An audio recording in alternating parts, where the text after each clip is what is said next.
Hello, so this is the second part of my video update as to how we're getting on with the work in our house in the northeast. So in my last video I said that I would talk to you about some of the things that have gone wrong so far. So I'm going to share those with you. You'd also see me doing quite a lot of painting in this video. You'll see me using my new Henry Hoover, which I'm absolutely over the moon with. So you'll see me hoovering up, cleaning, preparing the rooms. And then right at the very end, you'll see me and part of where we're staying in terms of our accommodation. So we've done a lot this last few days, and I'm afraid that when I sit and do this voiceover, I have injured myself. So I'm not going to be doing any videos for a while. I've really quite badly hurt myself, unfortunately. My husband's not happy. He said that I'd done far too much. Really, I single-handedly loaded the van with lots and lots of stuff, and then at one point I did sort of feel that I was holding something very heavy in a funny way. It's such a shame though, because the bags which had been all put together, so one of the things that had gone wrong was that the man who took all the tiles off in the bathroom, I said to him that what the job was to put them in bags, in containers which I could lift. Well, they were so heavily loaded in really thin, useless bags that I think he's very lucky to get him out of the house himself. So that was the first thing that was not done properly. They're really heavy, the bags. He's obviously skimping on the bags because otherwise he's got to buy the bags. So I had to spend quite a long time, which you probably saw on some of my shorts, quite a long time splitting the bags to a level that both me and my husband can carry them. My husband does sometimes have back problems, so he's got to be careful with his back. But to be honest, I just don't think it's good for anybody to lift things that are really heavy. Here saying the person who lifts things that are really heavy. Then the plasterer, some of his work really was not very good finish. So you saw in the hall and in the dining room and in the lounge, the finish was pretty good, but it was almost like upstairs he got somebody else to do the work. So there were parts, or he was just in a hurry to get it done. So there were parts which were really bad in terms of the finish, the edging, holes, poor finish. So that was not very good. Then the man who took all the tiles off in the bathroom, I also paid for him to give he kept on saying two coats of paint. I asked him to paint the pink coving, which was in the lounge and everywhere. So in the lounge, in the hall and the stairs, the landing, wherever there was coving, it was like bright pink, something like from the 80s. So I paid for him to paint all of that white. Now, obviously, I knew that there might be a bit of splash on the plaster, from the plaster. So I knew that I'd probably need to give it another coat. But he kept saying two coats. Yeah, because the pink shone through and it was still very pink. So he'd not done a particularly good job. You see, the thing is, even when you are managing somewhere close to home, and you're asking, or even when people are asked to do work, and they're for houses which have got tenants, so many people cut corners. They don't do a proper job. They do a scrappy job. And I find that very frustrating. I always think that to someone to have pride in their work, they should do the same level of job, whether it's a private owned house or whether it's a rented house. But you have to watch people at the best of times. And because this is me managing the refurb remotely, you get some people that don't do such a good job or try to find a way of cutting corners. The plasterer also has put loads and loads of plaster in the recycling bin. So then I had to spend all this time getting the lumps of plaster out of the recycling bin. And I couldn't put it in the rubbish bin because he'd already put loads and loads in the rubbish bin, which, to be honest, I wondered whether they would actually collect. Thankfully, they did collect the bin, but I'm going to have to message him and say, please do not put any more plaster in the bins. Then the electrician, I cannot fault the electrician. He's very good. He used to be a teacher, and he's intelligent, communicates very clearly. There's never any confusion about his work. He's professional. He's doesn't always tidy up, doesn't always hoover up after himself, but that's like a lot of people don't do that. So I can't fault his work. But he's recently started a partnership with somebody that does all the gas work, and the gas pipes were cut off in the cupboard so high you can't actually use the cupboard. And if you look at my video that I did, the last video, part 1 that I did, you'll see the gas pipe in the lounge, which he's left running on the edge of the carpet, which obviously you can't have a gas pipe sitting there under the carpet, so that's got to be sorted out. Now at the moment on the video you can see that bit that I'm just doing above the kitchen unit and then above the blinds. Now I hadn't really realised that was the other thing that the decorator did well. So he was good at doing the tile job, must have been really, really, really messy. So he did a good job of that, despite the bags. So he took all the tiles off the bathroom, bagged it all up. That must have been a really messy job, and then put the tile rubbish outside the back door. And he did the same for that big mantle area. If you look in the first video, you'll see what I mean. So you'll be able to watch through the transformation. He took all that out. Again, that must have been a really, really messy, dusty job, as well as being really hard work, because the lumps of marble, goodness me, that must have cost so much when it was first put in. Really, really solid and really, really heavy. And as far as I'm aware, he did it all by himself. So he must have some strength about him. So I also asked him to strip the wallpaper, because I messaged him and I said, because he's a decorator, but I think he does sort of like labouring. So I said, do you know anybody that could take the wallpaper off, and do you know anybody that could, take this out? And he said, yeah, I'll do it. And the price was really reasonable. He was better at doing those odd jobs than what he was at decorating. So he took all the paper above the kitchen work surface, but what I hadn't really remembered was there was also paper above the units, you see. So he stripped all that off, and like I said in the last video, there were all little bits on the top. So I've painted over that, not to the level that I would do, to do a really professional finish, or I would do if it was like my own house. But what I thought to myself was, this is exactly what he would do. He'd paint all over that strip. I did 4 coats, and now at a distance that looks nice and clean, nice and fresh, looks like a really good, clean, clear job. And that's what you want, isn't it? So I'm then also going over around the blinds. You'll see I take these net curtains down. I had sort of left them up for privacy, but actually it's obvious that a cat was sitting up there, because the blinds were absolutely covered in cat fur, and they I should think they've been up about 40 years. They looked like they'd never seen a washing machine in their lives, which has got me thinking, actually, I wonder where the washing machine point is. I can't think where a washing machine would go in the kitchen. That's interesting. I need to work that through, because obviously there's a space for the oven, and there's a space for where the fridge freezer would stand, but I can't think where the washing machine would go, because of course you need the drainage, don't you? So I spent quite a long time here, but it's good to say that all of the kitchen diner in terms of the painting is now finished, and we're now getting quotes for the flooring.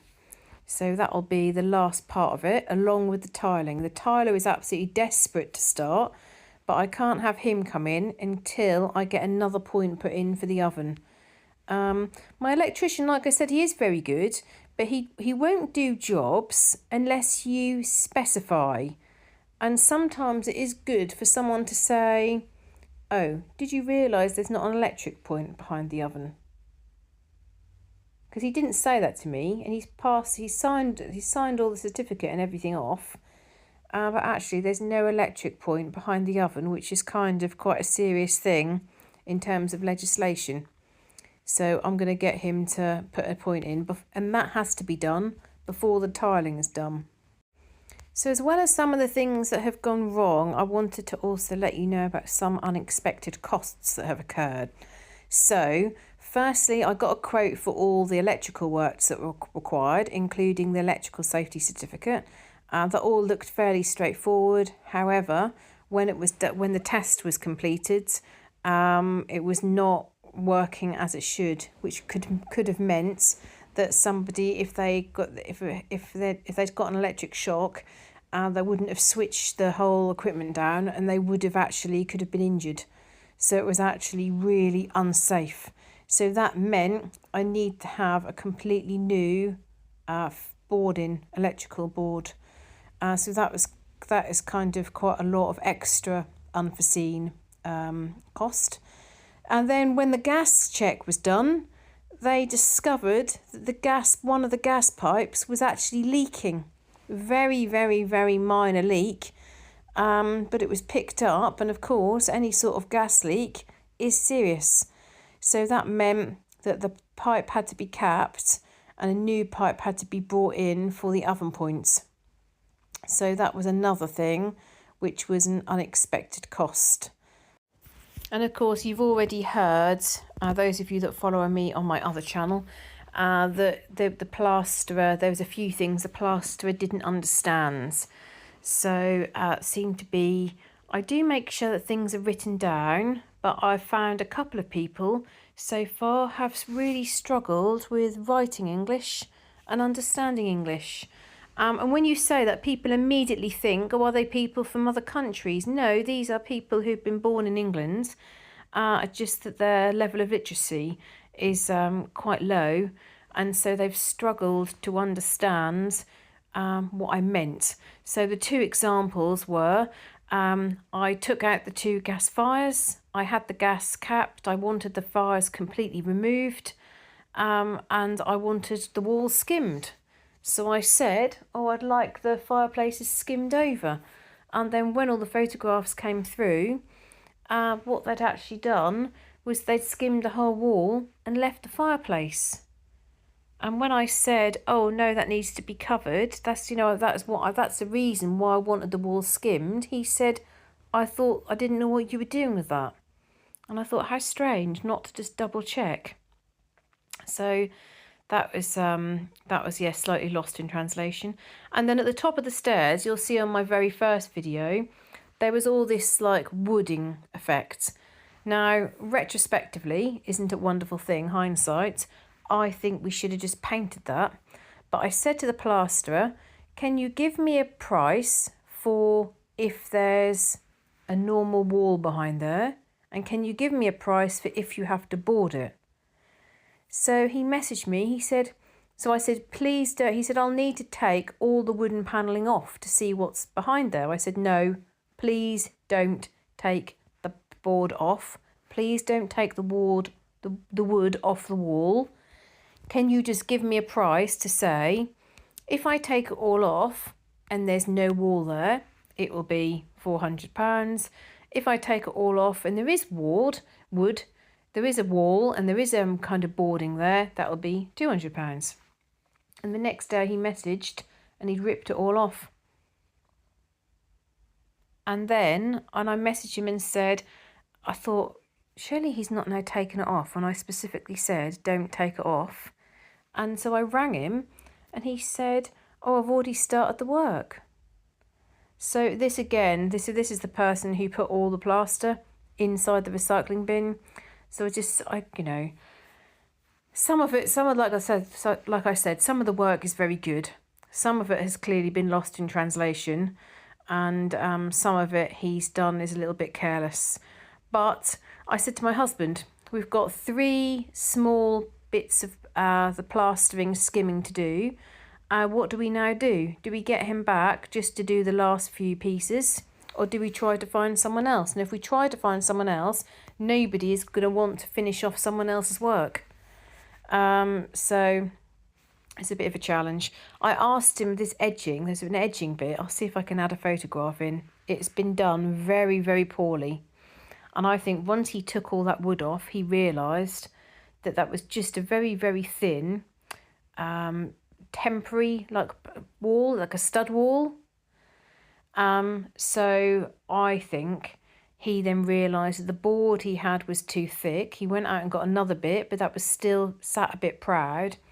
And he's left like this webbing. And when I messaged him about that, he said to me, oh, you just need to cut that off. So I said, how do you mean? Because like the finish is really not very good. And he said, just use scissors. And scissors spelled S-I-S-S-E-S. So I just thought I'm going to keep the right side of him, because I could just see what he just says. Well, I'm not coming back to do the fireplace. And then I will be in a position of struggling to find someone else to finish someone's job off. So I shall ask him just to do these last 3 jobs. And then after that, I wouldn't ever use him again. So you've just seen me and my daughter using Henry the Hoover. Now, Henry the Hoover is absolutely fantastic. My mum's always used a Henry the Hoover. Henry the Hoovers are often used in schools, and I've known people to use the Hoover for years. So it's a well respected brand. I started using a Dyson because I got a Dyson for one of our wedding presents, and then I've had Dyson since then. But this Henry the Hoover is fantastic. I'm not sure whether you can buy him in other countries, but you know, this is not a paid promotion, because you all know my views on this. I wouldn't want to do a paid promotion, because then you're restricted on what you say, I always think. But he has hoovered up dust, bits of brick rubble, bits of plaster, all sorts, and does a really, really good finish. So where you can see in the video I go round in my hall, there's a little cupboard there, and that's where the gas pipes were, which have now obviously been cut off. But there was loads of brick rubble in there. So I got the biggest bits of brick rubble up and put them in a plastic bag, and the rest of it was all like dust and stuff, and I just used Henry to hoover it all up. Really, really powerful. I'm so pleased. It's a good purchase. I bought him from... Where did I buy him from? I can't think of the name of the shop. I know that I saw him in B&Q, and it was more expensive in B&Q. I think it was £145. And I'm going to use... Because I often use my Dyson Hoover when I'm doing jobs like this.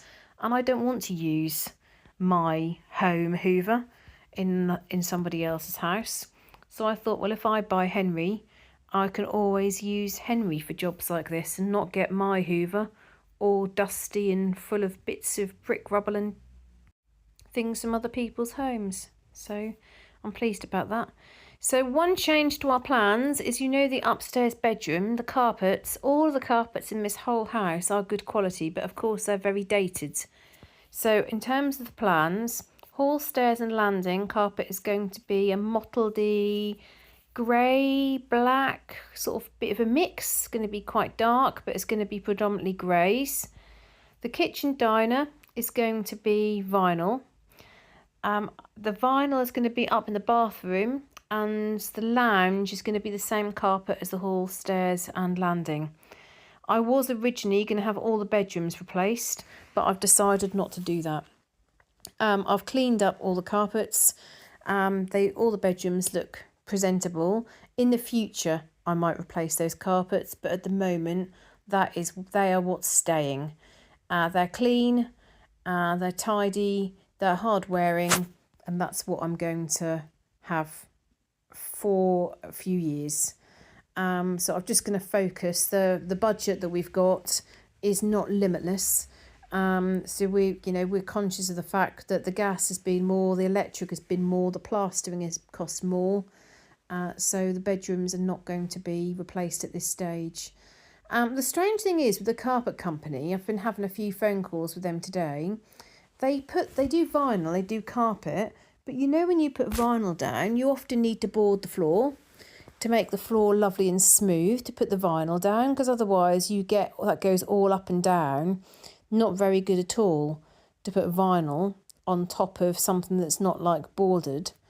And the lady at the carpet shop said, we don't do any boarding. So I said, well, how do you do like bathrooms? Oh, well, we do know someone who boards, but we don't do it, which I thought was a bit weird. And then she sent me a total price for all of it, but no breakdown.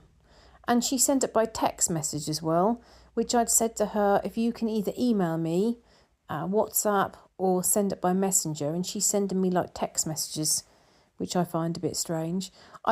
She sent me the total price, and I said, can I have it so that I've got the bathroom total cost, kitchen diner total cost, hall stairs and landing total cost, lounge total cost, which to me, that's quite clear. And she sent it back in a completely different order, in a completely different way, and then put at the bottom, plus the extra fee for boarding with a company that, which is separate to ours.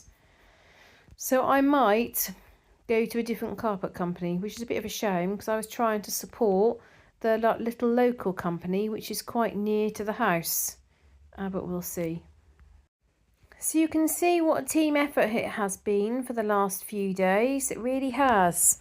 We've all done painting, we've done cleaning, we've done the hoovering. So while I'm doing this, my husband's upstairs sorting some things out. My daughter's done a lot to help as well. She's done a lot of painting, but she's also done some of her homework at the start of the week, so she can just get that all done and not have that for the rest of the week.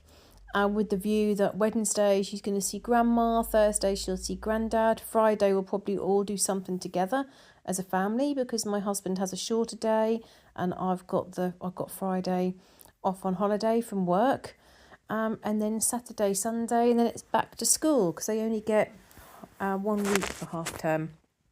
So it feels like we've still got a lot to do, but we have done so much in such a short period of time. So we've left the house and I am really pleased with what we've achieved. So I hope you enjoy watching the video and seeing the updates that I've done. Please add any comments in terms of your thoughts, in terms of our colours or the flooring or some of the problems and challenges we've dealt with. Please share if you've ever had any similar things. The next video will be, you'll see me sorting out all the things outside, which is really how I managed to injure myself. I didn't injure myself through painting. I injured myself through far too much loading. I managed to put that whole gas cooker in the van, and then probably about 3 tons of brick, rubble and waste, which my husband has now told me off about and my mum has told me off about. I said, oh, please don't tell me off anymore. I know that I did too much.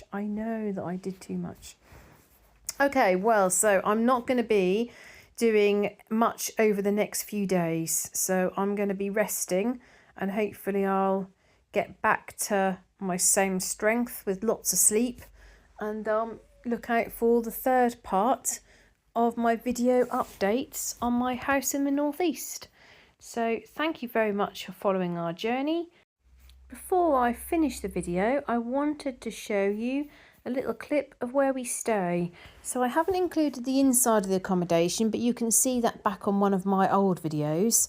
But what was lovely is outside my daughter's room, you could see all the horses, and then it's like beautiful scenery which all lights up at night time, and it's just really relaxing. And we do feel that while we're up here and working hard, it's always nice to have somewhere nice to go back to and relax. And then right at the very end, for those of you that didn't see my short that I posted, we could not believe it, there was a man on a penny farthing, and you should have seen the hills he was going up and down on a penny farthing. Never seen anything like it in my life. See you next time. Bye.